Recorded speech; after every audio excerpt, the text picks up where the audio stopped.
A'udhu billahi minash shaitani rajim. Bismillahir rahmanir rahim. Assalamu alaikum warahmatullahi wabarakatuh. Tahadhari kubwa ya janga kubwa ambalo linaweza kutokea katika mwezi wa Ramadhani.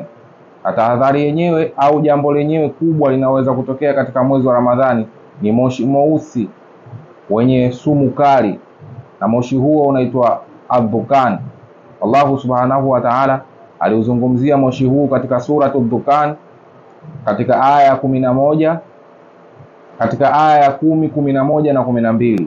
Na aya hiyo, aya ya 10 inasema katika tafsiri yake, basi ingojeeni siku ambayo mbingu zitakapoleta moshi ulio dhahiri.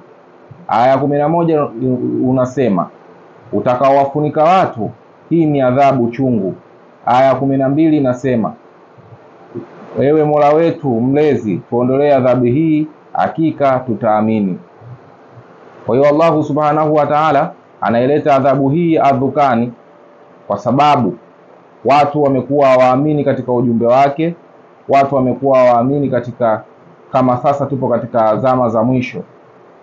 Kwa hiyo Allah atakuja kuwaadhibu wale wote wanaopinga amri yake, wanaopinga ujumbe wake anaowasilisha kupitia shahidi wake Habibatullah Ruqayya binti Muhammad. Watu hawaamini kwamba Allah subhanahu wa ta'ala analeta ujumbe wake katika kipindi hiki cha mwisho wa zama kupitia shahidi wake Habibatullah Ruqayya binti Muhammad. Hivyo Allah ataleta adhabu hii adhukani au moshi mweusi kwa ajili ya kuwadhalilisha wale wote waliokuwa wakimpinga na kukataa ya kwamba yeye Allah azza wa jalla anazungumza katika kipindi hiki cha mwisho wa zama. Kwa hiyo moshi huo unakadiriwa kutokea katika kipindi cha Ramadhani. Ni adhabu ambayo itawadhalilisha watu na ni adhabu ambayo ni kali sana. Na moshi huu wenye sumu kali unasababisha madhara yafuatayo.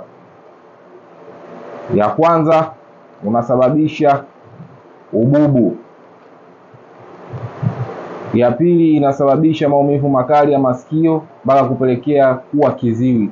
Ya tatu, inasababisha maumivu makali ya macho mpaka kupelekea kuwa kipofu.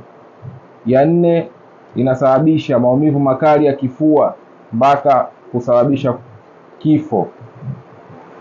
Ya tano, inasababisha kubabuka kwa ngozi, yani inaunguza ngozi, ngozi itaunguzwa na huo moshi kutokana na sumu yake kali. Basi ngozi itaungua mpaka itakuwa nyeusi na kuweza kutoa hadi usaha. Kwa hiyo hayo ndo madhara makubwa ya moshi wa adhukani pindi utakapofunika dunia, na vifo vingi vitatokea kutokana na moshi huo. Kwa hiyo njia za kujikinga kutokana na moshi wa adhukani.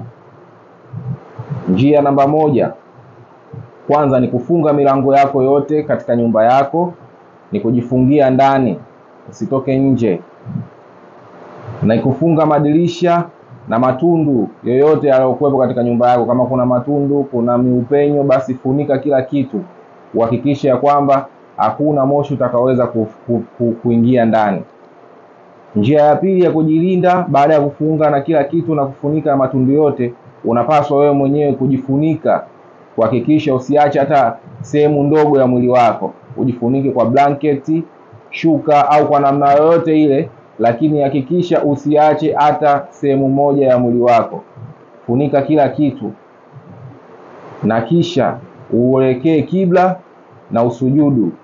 Na ukisha sujudu useme maneno haya: Subhanal Quddus, Subhanal Quddus, Rabbunal Quddus.